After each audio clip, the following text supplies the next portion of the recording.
Welcome back to Mars Bargain Basement. I'm Donald, and I want to talk to those who are just wanting to get started into eBay selling. First, congratulations for taking such a leap and moving forward with selling on eBay. I have compiled a list of items that I think you will need to be successful. Stick around and let's talk about it. This is Mars Bargain Basement. Before having a conversation about the items on a list, I wanted everyone to know that the items that I'm about ready to speak of are my opinion. These are the items that I feel a person who wants to start an eBay selling business will need. Again, these are my opinions. This is what I think. If you have differing opinions, please feel free to comment below. I would love to hear what you have to say. Thank you so much for your support. I greatly appreciate it. But without further ado, let's go ahead and talk about some of these items. So the first item that I think is probably the most important to have when you're going to sell on eBay is an eBay account. If you already have an eBay account, great, fantastic. You're already established. You probably just need to change your account to your business name, and then you're all set to go. If you do not have an account, I suggest you go ahead and get one. But before selling your first item, buy a few items on eBay to bring up your rating from a 0 to maybe a 1 or a 2, maybe a 3. The reason for that is as soon as scammers see a 0, they're going to try to use their tactics to get your information in order for them to take money from your account. So be careful while out there. It's a crazy world when it comes to scamming on eBay.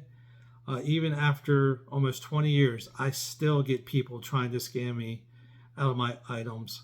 And it's crazy, some of the tactics that they pull. So just be really careful. Make sure you get established before you start selling. And with saying that, not only do you need to get established with selling, but you also need some sort of way to accept payment. So I suggest establishing a separate checking account as well as a savings account for your business. The main account will be used for shipping labels. It will be used for items that are sold, but you can also use it for when you buy items in the wild. The savings account, the way I use it is when I sell an item, I take the sales tax from that item and I put it in the savings account. At the end of the year, when you do your taxes, you use that money to pay your taxes to the IRS. This way you're separating the taxes from the expenditures and as well as the income you have coming in. Next, I feel it's important to have some sort of device that you're going to use for your listings. Whether it be a phone or a computer, you can use both. You can use one or the other, you can use both, but I think it's important to have one single method to do it. The choice is up to you. For me personally, I use my phone 100% for listing.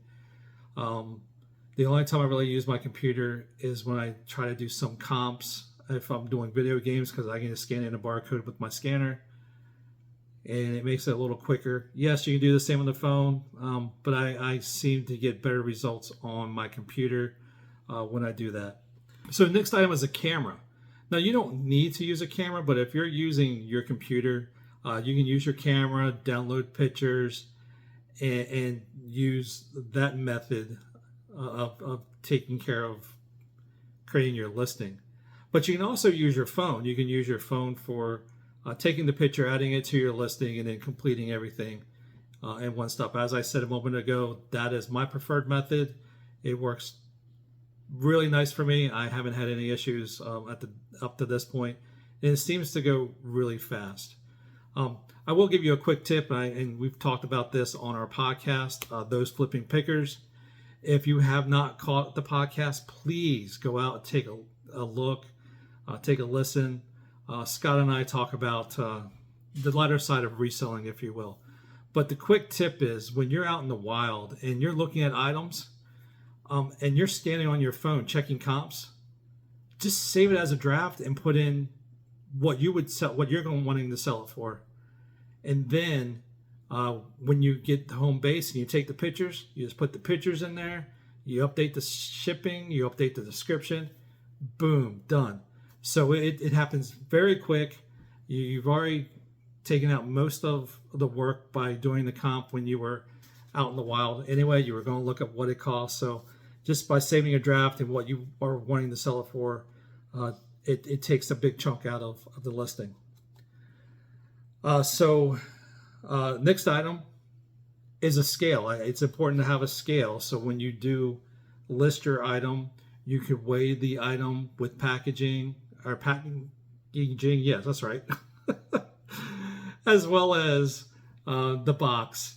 And so you know the exact weight, you know the exact dimensions, and you can put those into your shipping calculations when you create your listing. Next is packaging material. Very important when you sell items to make sure you package your item correctly. You want to make sure that if it's glass, it's very well protected in bubble wrap, in paper, and it's in a secure box. You don't want to just put it willy-nilly in a box and fingers crossed you hope that it gets to where it's going and that it's not broken. So if you package your item correctly, it should get to its destination without any issues. I would suggest having an area to store your items. So once you list them, they're not going to sell immediately. Put them on a shelf. Maybe use a tote to put some items in, like maybe put a letter on it or a number or letter and number.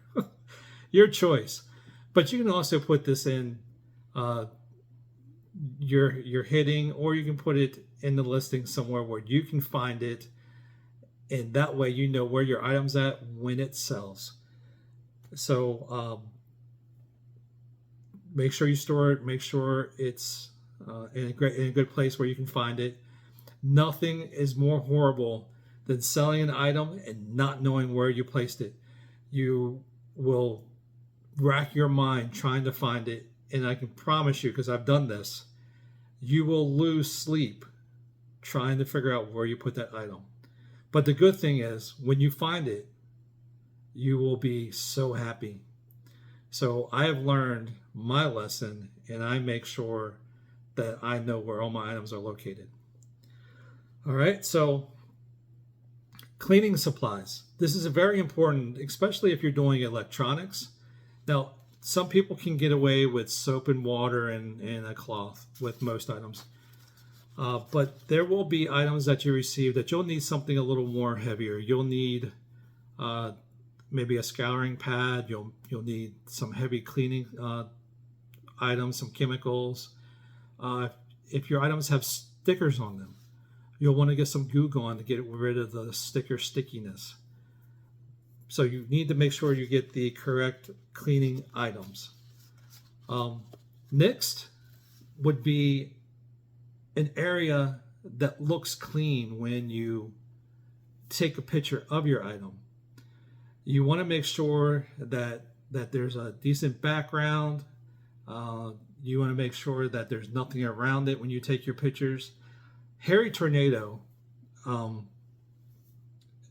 made a great suggestion. He's been doing this for quite some time. I watched him when he was doing this part-time. But Harry Tornado actually went to a home improvement store and got some linoleum, and he made it to where that was his background. And for the longest time, and he may still do it today, I don't know, I haven't seen a lot of his videos here of late, but he takes pictures with this linoleum being his background, and it is a nice background he has. It's not the plain white. I'm not sure exactly what it is. I think it's like, it looks like a wooden floor that he uses. I also have other friends who use a white brick pattern for their backgrounds. So just something that jazzes up your picture a little bit, that's not just plain white, and it makes it pop. Last but not least is a printer. Now, you don't need a printer because printers, when you print out a lot of labels, you can use a lot of ink, and that gets expensive. I would suggest, if you're starting out, you can do this method, but once you get enough profit, let's say $70, $80, invest in a thermal printer. This will save you so much time. It's so much easier than printing something out and then using tape to tape it to the box. But let's say you don't have a printer. eBay offers QR codes now that you can take to the post office. They will scan the QR codes. They will print the label for you, and you can put that label on your box. So if you don't have a printer, you don't have a thermal printer, and you want to ship items, this is the way to do it. Now, with using that method, I would suggest writing their name on the box so you know what box goes with who, just in case you have multiple orders and they have to print out multiple labels. You can keep track of the box, where it goes to, slap the label on there, boom, away it goes. So I think that if you use most of the items that I have spoken of, that you will have a successful eBay selling business. Again, they were not in any order. This is just what I think that you will need. I am speaking from experience, speaking from just things that I wish I would have known when I first started out, and I would have done things just a little differently to get me to where I am today. So thank you for your time. I appreciate it. Thank you for your support. If you have not liked and subscribed, please do so. And I look forward to seeing you on the next one.